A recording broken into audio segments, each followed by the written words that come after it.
Hi everybody. Hey, it's kind of a rainy, cold day, and people are always looking for winter projects to do for their bees. So what I want to do today is show you how to make beeswax. Basically, turn all of your cappings and your comb from the season into a brick of beeswax, so that you can melt it down yet once more to make candles and whatever you want to do with it. So how I do it, it's a small scale method, but it works fantastic.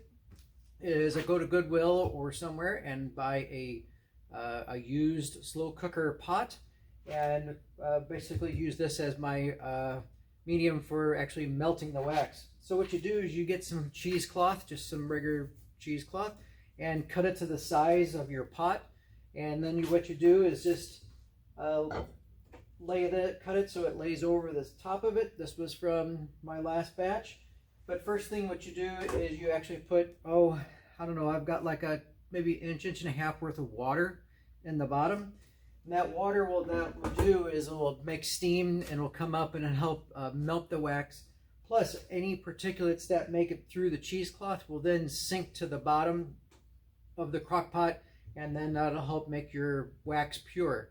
So what you do, plug it in and put your cheesecloth on like that, and then just start adding in your burr comb.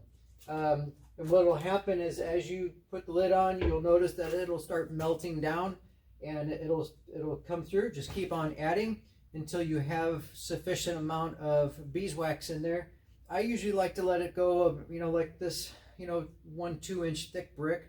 And then I let it cool overnight, and then basically just take a knife or something and it'll break it loose and it'll pop it out, change the water, and then do it again.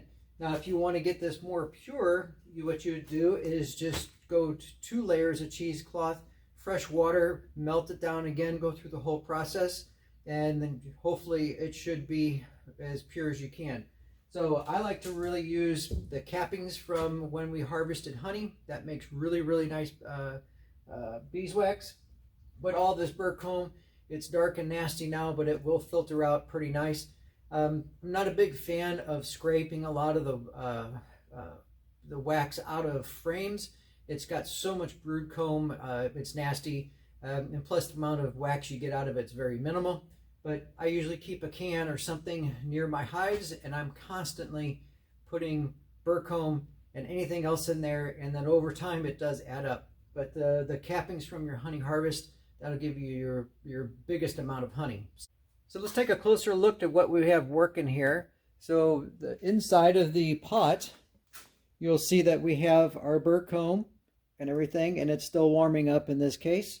But what will happen is when you come in and you check this, you'll notice that all this will be melted down. If you still have yellow chunks floating in here, you'll need to let it warm up just a little bit more. But what I do is once I get done and I have it all, my mixture all melted, I'll gather up all of the corners, and then I'll pick it up and then I'll hang it. And then what's dripping out of the bottom is going to be your beeswax. And then it'll be basically floating on top of that water that's inside of the slow cooker. So just keep an eye on it. I just keep feeding this throughout the time period, how long it takes to do it.